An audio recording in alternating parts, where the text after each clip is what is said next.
Bismillahirrahmanirrahim. Assalamualaikum warahmatullahi wabarakatuh. Alhamdulillah nahmaduhu wa nasta'inuhu wa nastaghfiruhu wa na'udzu billahi min shururi anfusina wa sayyiati a'malina. May yahdihillahu fala mudilla lahu wa may yudlil fala hadiya lahu. Asyhadu an la ilaha illallah wahdahu la syarika lahu wa asyhadu anna Muhammadan abduhu wa rasuluhu la nabiyya ba'dahu. Allahumma salli wa sallim ala nabiyyina Muhammadin wa ala alihi wa sahbihi ajma'in.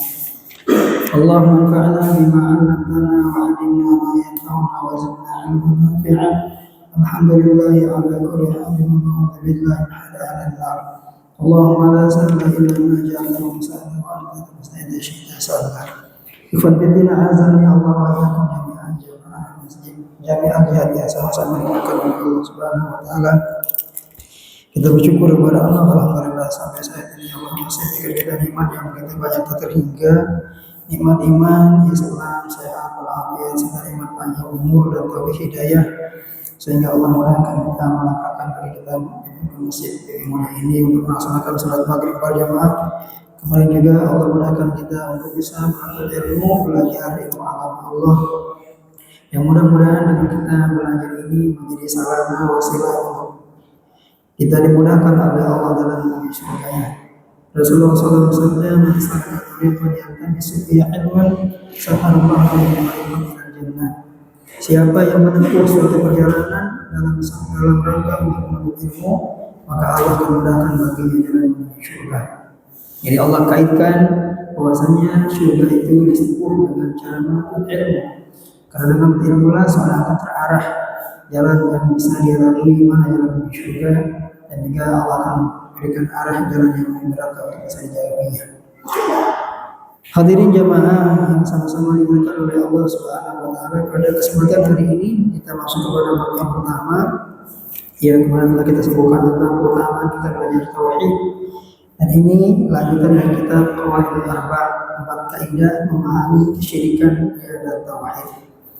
Allah Ta'ala berfirman, "A'udzu billahi minasyaitonir rajim, wa ma khalaqtul jinna wal insa illa liya'budun." Surah Ad-Dariyat ayat 56. Wa ma khalaqtul jinna, dan tidaklah aku ciptakan jin wal insa dan manusia illa liya'budun, kecuali agar mereka beribadah kepadaku. Dalam ayat ini Allah menyebutkan tujuan daripada penciptaan manusia, yakni illa liya'budun. Ai fusira bi illa liyuwahhidun. Itu maksudnya liya'budun itu adalah dengan menyembah kepada Allah dengan mentauhidkannya. Karena tidaklah ibadah itu dinamakan dengan ibadah kecuali disertai dengan tauhid kepada Allah Subhanahu wa taala. Kemudian dibawakan pula oleh pengarang kitab ini firman Allah Ta'ala, "Wa laqad ba'atsna fi kulli ummatin rasulan an i'budullaha wa ijtanibut taghut." An-Nahl ayat 36. Wa laqad ba'atsna, dan sungguh telah kami utus fi kulli ummatin, pada setiap umat, rasulan, seorang rasul, yaitu an ya'budullaha, yang menyerukan kepada kaumnya agar mereka hanya menyembah kepada Allah. Wa'budullah, sembahlah Allah. Sembahlah Allah Ta'ala. Wajtanibut taghut, dan jauhilah taghut, sembahan-sembahan selain Allah. Ini An-Nahl ayat 36. Jadi ini Allah menyebutkan bahwasanya hikmah di antara irsalur rusul, yaitu diutusnya para rasul, yang pertama iqamatul hujjah, untuk menegakkan hujjah di tengah umatnya. Karena tidak mungkin seorang itu akan diazab oleh Allah kecuali telah tetap hujjah atas dirinya. Tidak semerta-merta orang itu diazab, tapi diberikan dulu hujjah. Alasan kenapa dia enggak mau beribadah, kenapa dia berbuat syirik. Ya, untuk menjelaskan itu, menegakkan hujjah nanti di hari kiamat, Allah mengutus para rasul.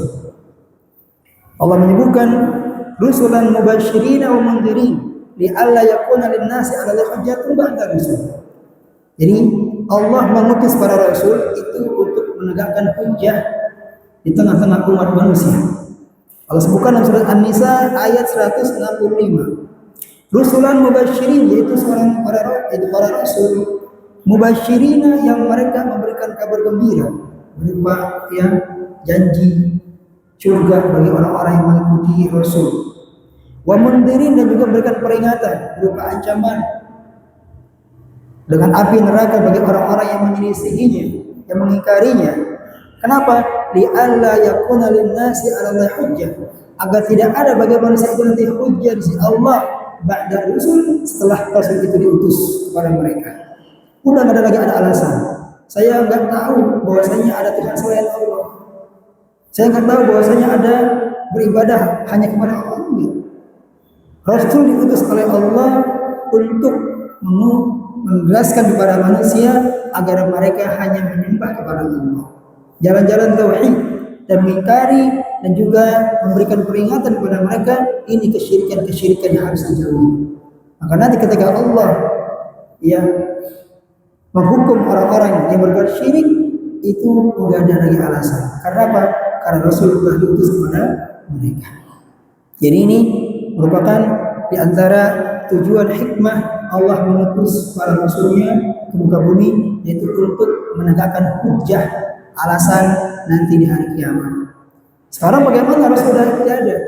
Tetap hujjah akan tegak.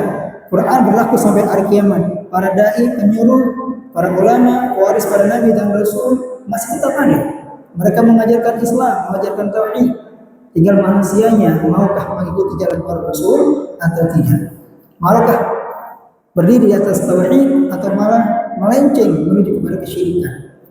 Nah, ini kan sudah dijelaskan oleh para rasul. Kemudian di antara hikmah Allah mengutus para rasul adalah birrahmah, untuk menyebarkan kasih sayang.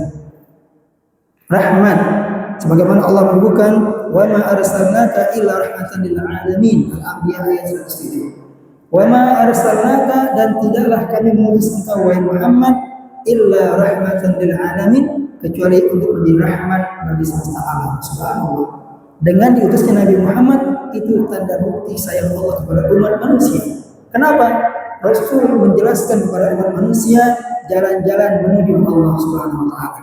Jalan-jalan yang mendekatkan diri kepada Allah, jalan-jalan yang menuju kepada surga Allah, dan memperingati mereka agar jangan sampai masuk neraka berbuat syirik kepada Allah Subhanahu wa taala. Bagaimana Allah tidak sayang kalau kita memperingati anak kita? Anak, jangan bermain di sana, berbahaya tempat itu. Kita sayang atau tidak? Sayang. Justru dengan dia sayang diberikan nasihat, peringatan, jangan ke sana. Ini tempat berbahaya. Bukan dibiarin aja semua kamu main kemana saja, bagaimana saja semua kamu berbuat. Nah, ini tidak sayang.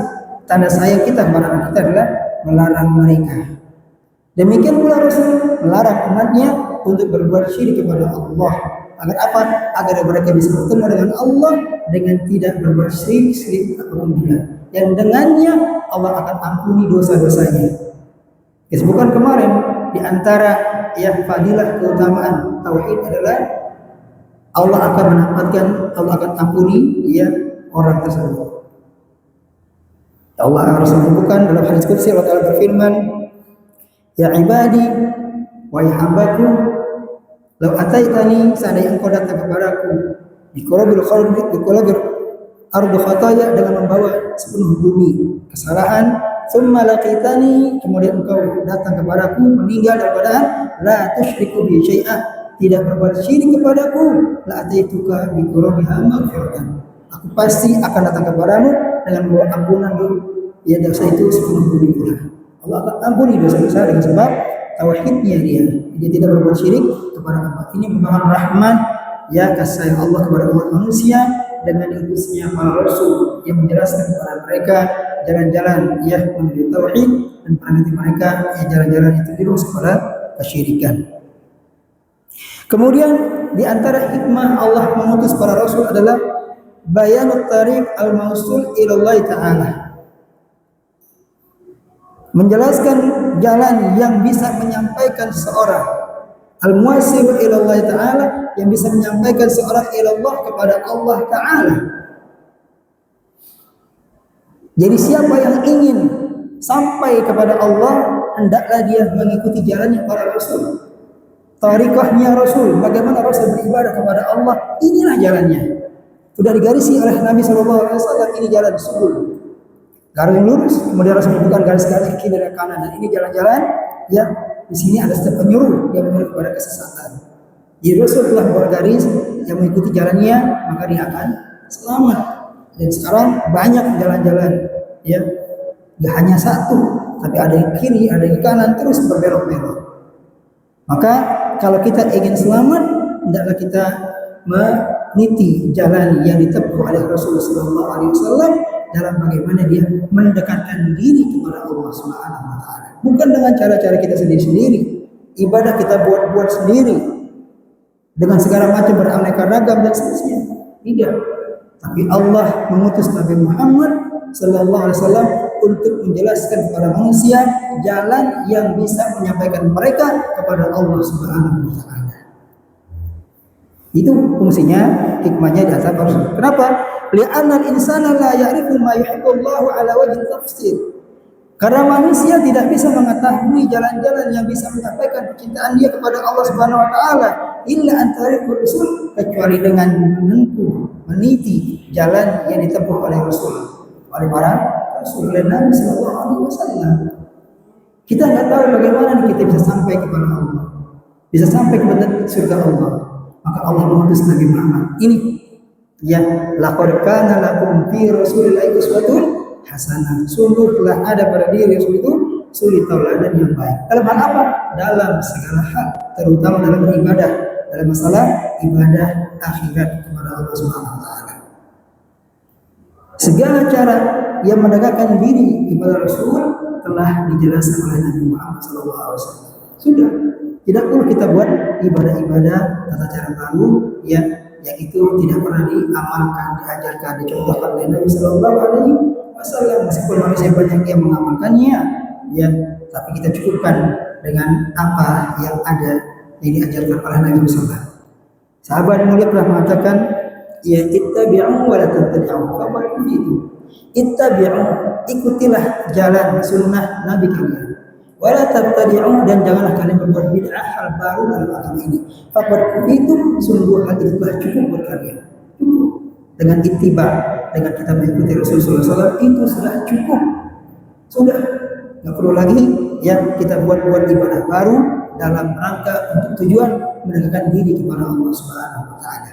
Jadi ya, fungsi di antara hikmahnya Allah mengutus para nabi, para rasul, itu menjelaskan jalan yang bisa menyampaikan mereka dekat kepada Allah Subhanahu wa taala. Kemudian Allah Ta'ala berfirman, wa qadha rabbuka alla ta'budu illa iyyah. Dibawakan dari lagi oleh pengarang ini, wa qadha rabbuka alla ta'budu illa iyyah, surat Al-Isra ayat 23. Dan Rabbmu telah mewajibkan kepadamu, apa itu? Alla ta'budu illa iyyah, yaitu janganlah kalian beribadah illa iyyah, kecuali hanya kepada Allah. Wa bil walidaini ihsana, dan juga untuk berbuat baik kepada kedua orang tua. Subhanallah. Allah sebutkan dalam surat Al-Isra ayat 23. Kemudian ayat lanjutannya, imma yablughanna 'indakal kibar, apabila keduanya sudah capai usia kibar, yaitu telah lanjut, usia telah lanjut dalam usia, ahaduhuma, baik salah satu keduanya, au kilahuma, ataupun keduanya berusia lanjut, fala taqul lahuma uff, jangan engkau berkata kepada mereka uff, ma ini apa ini ucapan yang paling ringan itu dalam bahasa Arab. Taib lagi enak-enak nonton ada-ada aja nih mama, ada aja nih bapak kan gitu. Ini diperintahkan oleh Allah, jangan katakan wala tanharhuma, jangan pun membentak keduanya, wa qul lahum qawlan karima, dan ucapkanlah kepada mereka berdua, ibu bapak kita, qawlan karima, kata-kata yang mulia. Ya, Allah mewajibkan yang pertama ya untuk beribadah hanya kepada Allah, dan banyak ayat-ayat yang menjelaskan tentang Allah gandingkan keutamaan berbakti kepada kedua orang tua. Itu dengan apa? Dengan perintah untuk ya beribadah hanya kepada Allah dan larangan berbuat syirik kepada Allah Subhanallah. Ini sangat agungnya posisi kedua orang tua kita. Jangan sampai kedua orang tua kita masih ada, kita nggak bisa masuk surga.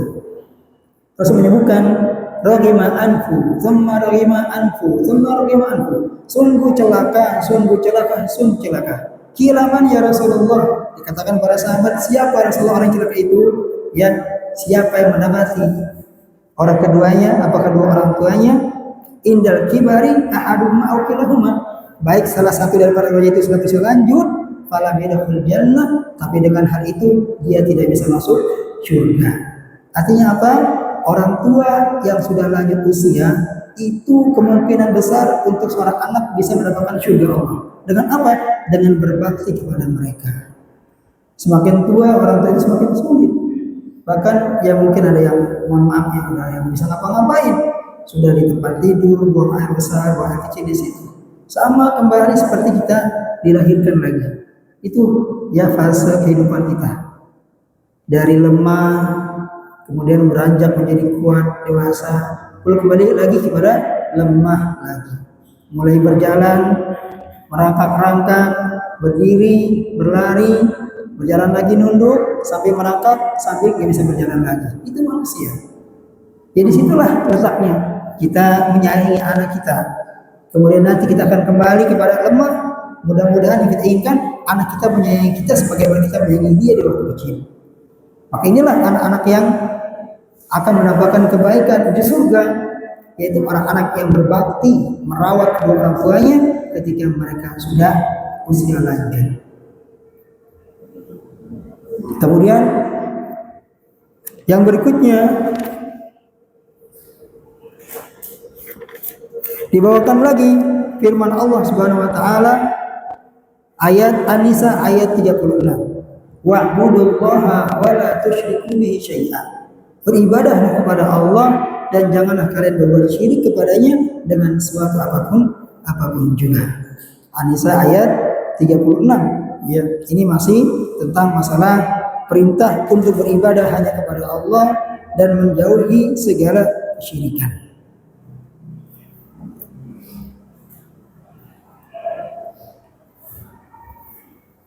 Kemudian juga firman Allah Ta'ala dalam surat Al-An'am ayat 151. Ayatnya panjang, kita bacakan aja. Yaitu itu kita bisa mendengar firman Allah Subhanahu wa taala yang jarang kita dengar ya di rumah-rumah kita, yang mungkin sudah digantikan dengan apa? Dengan HP dan sebagainya. Tapi jadi pengajian insyaallah kita bisa mendengar firman ayat-ayat Allah Subhanahu wa taala. Surat Al-An'am ayat 151, Allah taala berfirman, A'udzu billahi minasyaitonir rajim. Qul ta'alu atlu ma harrama rabbukum 'alaikum alla tusyriku bihi syai'an wa bil walidayni ihsana wa la taqulu auladakum min imlaq nahnu narzuqukum wa iyyakum wa la taqrabul fawahisha ma dhahara minha wa ma batan wa la taqtulun nafsa allati harrama Allah illa bil haqq dzalikum wasaqum bihi la'allakum taqilun. Ini yang firman Allah Subhanahu wa taala, nasihat Allah kepada kita semua. Iya. Qul ta'alu, katakanlah wahai Muhammad, ta'alu, kemarilah kalian. Atlu ma harrama rabbukum 'alaikum. Aku akan membacakan kepada kalian apa-apa yang diharamkan oleh kalian oleh Allah Ta'ala kalian kepada kalian. Jadi Allah mengharamkan beberapa hal kepada kita. Harus kita tahu ya apa yang diharamkan oleh Allah SWT. Apa yang pertama? Yang pertama kali Allah haramkan buat kita adalah alla tusyriku bi syai'an. Jangan kalian berbuat syirik. Artinya perbuatan syirik adalah haram hukumnya, dosa. Dan ini yang paling besar. Urutan dosa yang paling besar di muka bumi ini adalah berbuat syirik kepada Allah Subhanahu wa taala. Dan syirik ini gak akan pernah habis sampai hari kiamat. Bahkan syirik yang paling kecil itu riya pun akan senantiasa menyertai diri seorang. Tidak ada yang aman dari kesyirikan, baik dia seorang awam ataupun ulama sekalipun. Orang yang paham, yang nggak paham pasti kena kesyirikan sedikit. Subhanallah. Yang namanya ria, ingin dipuji, ingin sanjung, merasa dia lebih baik daripada orang lain. Ini pun juga bagian daripada yang hal yang membinasakan. Nah ini makanya Allah perintahkan apa yang pertama diharapkan oleh Allah, alla tusyriku bi syai'an. Jangan kalian berbuat syirik kepada Allah. Kemudian lagi wabil walidaini ihsana, dan hendaklah kalian berbuat baik kepada kedua orang tua. Artinya Allah larang kita berbuat buruk, durhaka kepada kedua orang tua. Wala taqtulu auladakum min imlaq, dan juga Allah haramkan jangan kalian membunuh anak-anak kalian min imlaqin karena takut miskin. Subhanallah. Banyak enggak sekarang kasus Orang tua membunuh anaknya dikarenakan kondisi kesulitan ekonomi. Banyak. Sulit zaman sekarang. Tapi kita perlu iman. Itulah pentingnya tauhid. Maka dengan tauhid ini dia akan yakin bahwasanya yang memberikan anak ini rezeki bukan saya, tapi Allah Subhanahu wa taala. Allah nggak akan pernah menyiapkan hamba-hambanya yang beriman. Kalaulah manusia ya dia mau membayangkan berapa banyak makhluk yang hidup di laut, banyakkan mana main di darat? Manusia sama hewan banyakkan mana jumlahnya? Banyakkan hewan, ya, banyakkan hewan. Hewan aja pada hidup dia nggak dibekali akal, cuma insting saja.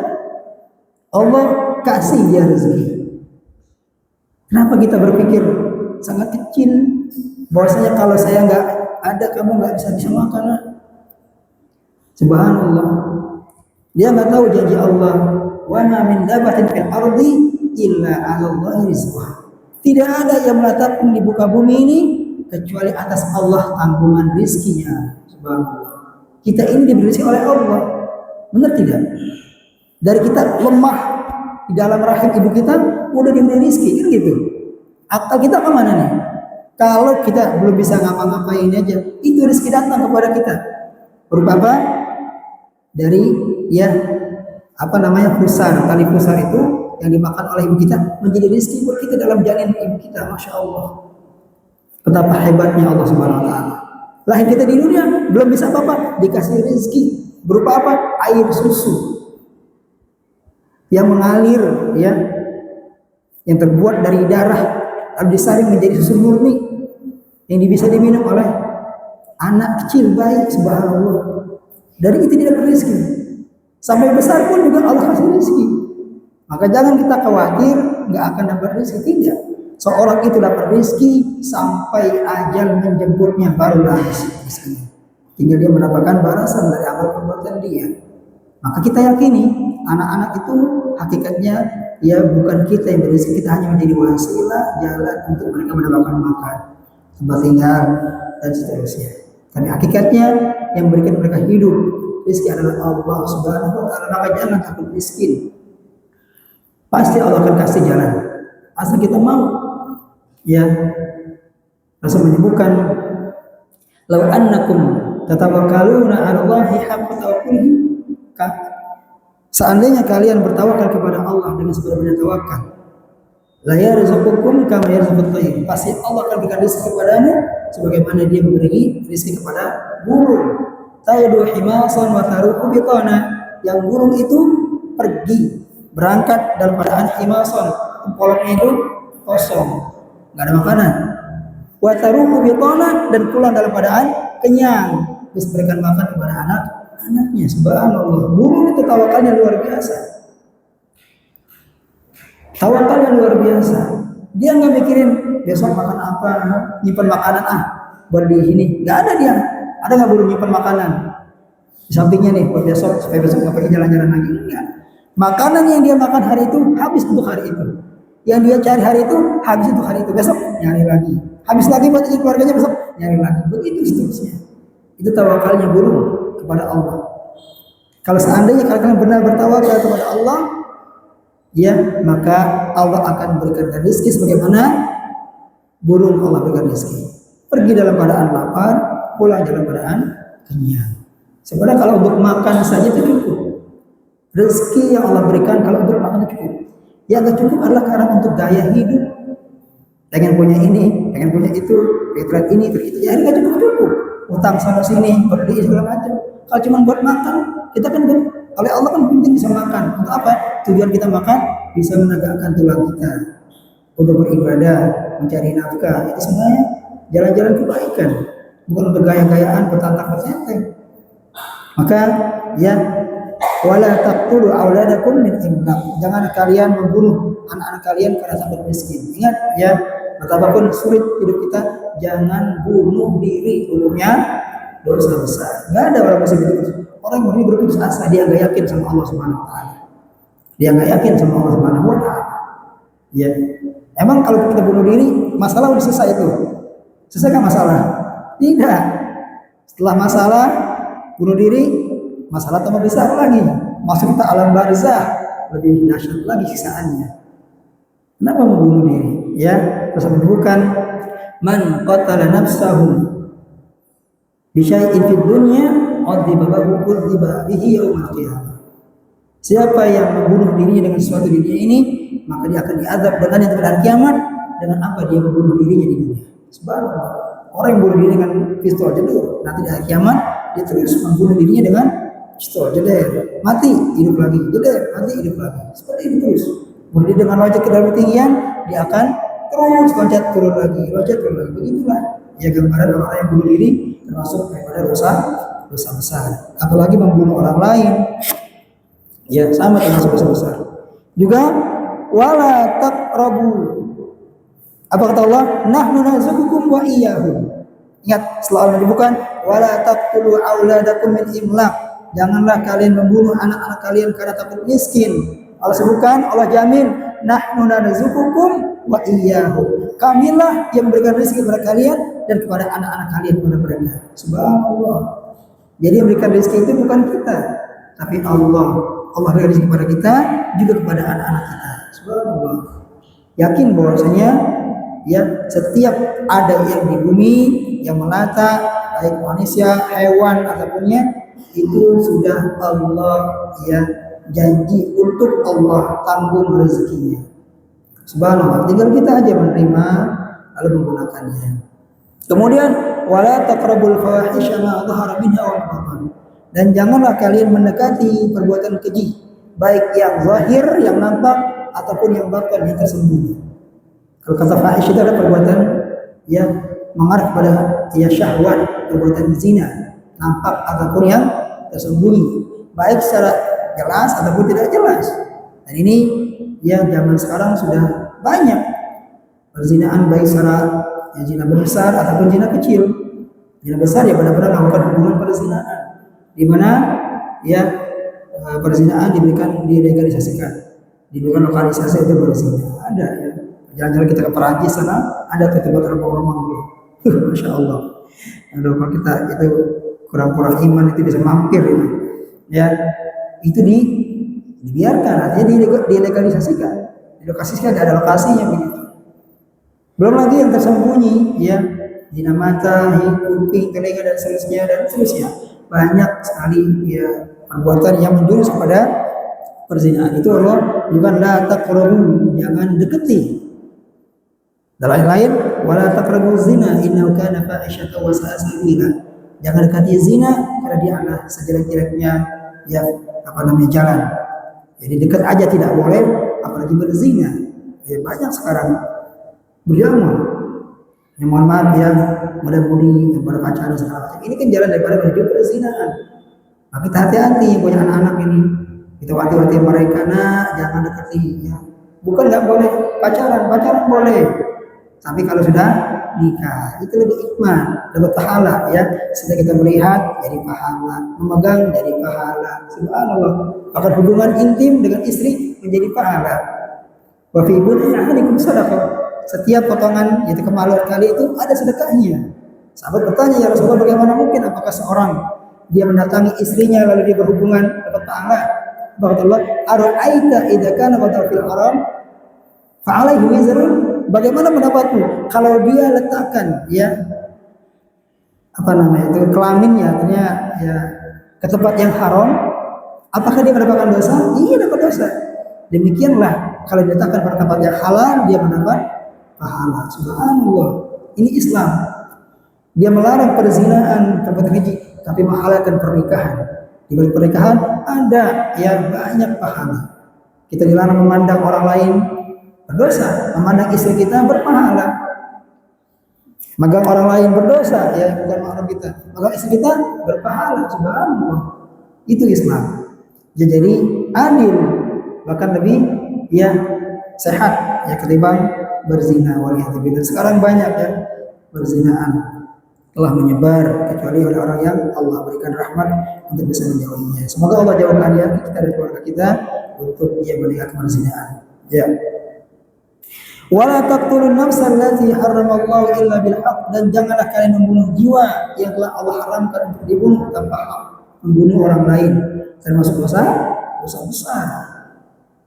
Sekarang banyak membunuh itu, kasus seperti masalah kecil sepele membunuh. Bahkan baru lama ya di Indramayu itu Cirebon, satu keluarga dibunuh dalam dalam sumur ya, subhanallah. Gampang banget membunuh orang, ya. Padahal hukumnya adalah kisos kalau dalam Islam itu. Ya wa fil qisas ayatul ya ulul albab. Di dalam kisos itu ada kehidupan wahai orang yang berpikiran. Subhanallah, dalam Islam simple. Tidak perlu lagi banyak penjara, ya kan? Mengeluarkan anggaran untuk membiayai hidup para pelaku kejahatan. Tidak ada. Orang yang mencuri dengan cara tertentu dipotong tangannya, udah dibebasin lagi, dia hidup. Gak usah dipenjara kan gitu, simple kan gitu. Dipotong lagi, mencuri lagi, kakinya dipotong yang sebelah kiri. Mencuri lagi, tangan sebelah kiri. Kemudian disilang-silang seperti itu. Tapi cukuplah orang kalau dia punya tangan sebelah lagi dipotong, apa dia mau mencuri lagi? Pikir dua kali. Juga kalau dihukum kisos, ya orang membunuh, dia mau membunuh lagi, dia akan ngeri, ya. Karena kalau dia membunuh, ya maka tidak ada balasan kecuali dengan dibunuh. Maka membunuh itu haram. Ya, illa bil haq, kecuali dengan hak. Yang membunuh orang yang telah membunuh, atau membunuh merajam orang-orang yang berzina yang telah melakukan pernikahan yang sah, itu diperbolehkan. Tapi ingat, hukuman kisos bunuh ini harus dilakukan oleh ulil amri, pemerintah kaum muslimin, bukan ditegakkan oleh jamaah ormas-ormas, bukan. Kamu seormas saya, kamu berzina, kita rajam rame-rame, nggak boleh. Ya, itu menurut sangat besar. Tapi melakukan rajam, cambuk, atau kisos itu adalah pemerintah kaum muslimin. Ya, maka dalam hal ini termasuk dosa besar adalah membunuh jiwa yang Allah harapkan untuk dibunuhnya kecuali dengan hak. Ya. Dzalikum wasaqum bihi la'allakum taqilun. Itulah yang diwasiatkan ya oleh anak kalian dengannya, la'allakum taqilun, agar kalian berpikir. Subhanallah. Ini wasiat Allah kepada kita. Ya, yang pertama, jangan kita berbuat syirik kepada Allah. Yang kedua, berbuat baik kepada kedua orang tua. Yang ketiga, jangan membunuh anak-anak karena takut miskin. Kemudian yang keempat, ya jangan mendekati perzinahan, perbuatan keji yang nampak bersembunyi. Yang kelima, ya jangan membunuh jiwa yang telah Allah haramkan untuk dibunuhnya kecuali dengan cara yang hak atau dengan yang benar, itu membunuh orang yang membunuh orang yang berzina, yang sudah muhsan dan menikah. Tapi lagi yang melakukannya adalah pemerintah kaum muslimin. Kemudian dibawakan lagi oleh Allah oleh pengarang firman Allah Subhanahu wa taala.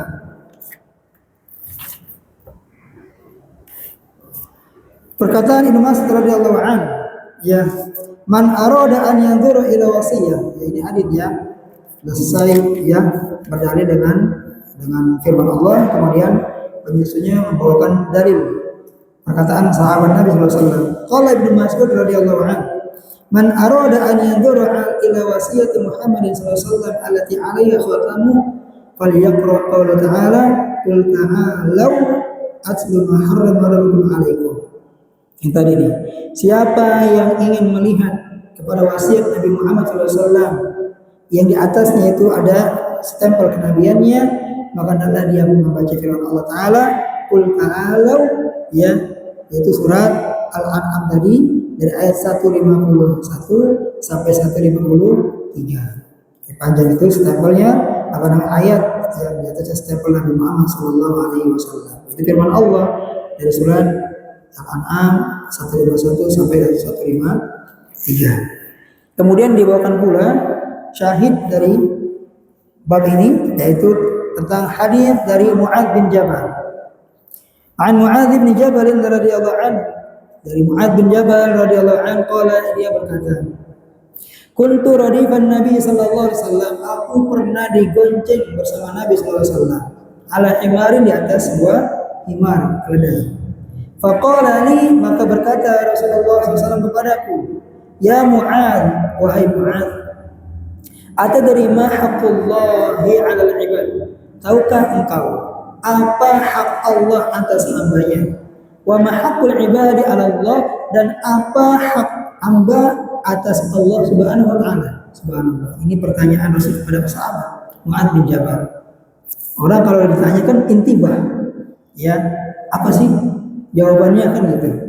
Ya, kultu maka Mu'ad mengatakan Allahu wa rasuluhu a'lam. Allah dan Rasulnya yang lebih tahu. Qala, ya karena Mu'ad nggak tahu, maka Mu'ad mengatakan Allah wa rasuluhu a'lam. Allah dan Rasulnya lebih mengetahuinya.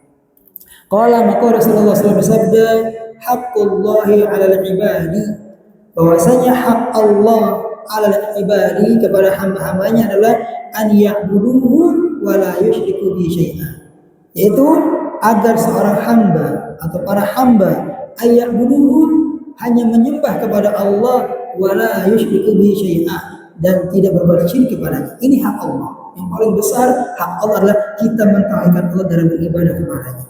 Tidak sujud kepada selainnya, tidak bertawakal kepada selain Allah, tidak cinta yang lebih cinta kepada selain Allah dan seterusnya. Wa haqqul ibadi 'ala Allah, dan hak hamba kepada Allah Subhanahu wa taala alla yu'adziba man la yusyriku bi syai'an, bahwasanya Allah enggak akan mengazab, menyiksa, menghukum man la yusyriku bi syai'an, orang-orang yang tidak berbuat syirik kepada Allah dengan sesuatu pun juga. Subhanallah. Allah punya hak, si hamba punya hak. Hak Allah adalah jangan berbuat syirik dalam ibadah. Kemudian hak si hamba tidak akan disiksa orang-orang yang tidak berbuat syirik kepada Allah. Qultu ya Rasulullah afala ubasyirun nas. Saking giranya ini Mu'ad mendengar sabda Nabi SAW seperti ini, dia berkata, ya Rasulullah afala ubasyirun nas, bolehkah aku berikan kabar gembira ini kepada manusia yang lain? Kan gampang ya, kita kan pengen hidup aman, tentram di akhirat nanti, jadi azab oleh Allah. Ini syaratnya, kita beribadah kepada Allah, nggak berbuat syirik, yang dengannya Allah akan memberikan hak kita, yaitu Allah nggak akan mengazab kita. Sampai ketika dia mendengar Mu'ad ini, dia berkata, ya Rasulullah, bolehkah aku sampaikan kabar gembira ini kepada manusia? Apa kata Rasulullah? La tubasyirhum, jangan engkau berikan kabar gembira ini kepada mereka. Kenapa? Ayat takilu, tak khawatir mereka akan bertawakal dengan ini saja, nggak mau beramal yang lain. Subhanallah, ini kabar gembira. Hadis ini akhirnya fi sahihaini, hadis sahih riwayat Imam Bukhari dan Imam Muslim. Ini udah masuk kisah ya? Belum? Ya. Ya. Jadi ini hak Allah kepada hambanya dan bagaimana hak hamba kepada Allah Subhanahu wa taala. Nanti kita akan jelaskan juga. Di sini ada masalah, ya fihi masail. Yang pertama, al-hikmatu min khalqil jinni wal ins, yaitu hikmah. Ini kita ambil intisari ya. Intisari dari bab ini, dari hadis dan juga ayat-ayat Allah kita bawakan tadi. Yang pertama, hikmah adalah al-hikmatu min khalqil jinni wal ins, yaitu hikmahnya Allah menciptakan jin dan manusia, yaitu untuk beribadah kepada Allah dengan mentauhidkannya. Kemudian pelajaran yang kedua, annal ibadah hiya tauhid, bahwasanya ibadah itu adalah tauhid. Dinamakan dia ibadah kalau dia disertai dengan tauhid kepada Allah. Tapi kalau dengan kesyirikan bukan ibadah, ya. Itu bukan ibadah, hanya sia-sia belaka. Dia datang ke kuburan beribadah, minta kepada orang kubur sambil nangis-nangis segala macam, nggak akan bermanfaat sedikit pun juga. Tapi dia minta kepada Allah dengan mereka meminta, itulah ibadah kepada Allah Subhanahu wa taala. Kemudian yang berikutnya adalah anna risalah amat likulli ummah, bahwasanya risalah penabian itu secara umum mencakup kepada semua umat, yaitu umat Nabi Muhammad, ya. Bahwasanya Nabi Muhammad diutus untuk seluruh umat manusia. Wa ma arsalnaka illa rahmatan lil alamin, dan tidaklah aku mengutus kamu Muhammad, tadi ayatnya, ya, kecuali untuk menjadi rahmat bagi seluruh umat manusia. Makanya di antara adalah bahwasanya risalah yang dibawa oleh Muhammad itu umum, mencakup semua umat manusia. Kemudian yang keenam, anadinal anbiya wahid, bahwasanya seluruh agamanya para nabi dan rasul hanya satu, yaitu Islam. Mengajak manusia hanya taslim, berserah diri kepada Allah dengan ibadah, mentauhidkan Allah Subhanahu wa taala. Semua para nabi dan rasul, dakwah mereka itu adalah untuk menyeru kepada manusia an ya'budullaha wa yajtanibut taghut, untuk menyembah kepada Allah dan menjauhi sembahan selain Allah. Kemudian yang berikutnya adalah annal ibadah la tahsulu illa bil kufri bit taghut. Bahwasanya ibadah tidak bisa dihasilkan kecuali dengan mengingkari tauhid selain Allah, sembahan selain Allah. Kalau dia beribadah kepada Allah, dia sholat, dia puasa, tapi dia masih minta ke kuburan, ya ini dia belum dinamakan ibadah benar kepada Allah. Masih berbuat syirik, ya, yang dengan hal itu bisa membatalkan ibadah dia. La in asyrakta la yahbatanna 'amaluk wa la takunanna minal khasirin. Bukan sungguh seandainya kau berbuat syirik, maka akan terhapuslah amal-amalanmu dan akan termasuk orang yang merugi nanti pada hari kiamat. Udah aja ya. Baik ya, insyaallah ini kita sampai sini aja, kita jelaskan sebagian. Ya insyaallah besok masuk kepada bab fardhu tauhid wa ma yukaffiru min dzunub, keutamaan tauhid dan dosa-dosa yang bisa dihapus dengan tauhid. Dosa apa saja? Insyaallah kita akan sebutkan nanti pada pertemuan depan dengan izin Allah Subhanahu wa taala. Baik, kurang lebih mohon maaf, yang benar dari Allah Subhanahu wa taala, yang salah dari tauhid kita syukurkan. Bila taufiq wal hidayah, dengan majelis subhanallahi wa bihamdihi asyhadu an la ilaha illa anta astaghfiruka wa atubu ilaik. Sallallahu ala nabiyina Muhammadin wa alihi ajma'in. Wassalamualaikum warahmatullahi wabarakatuh.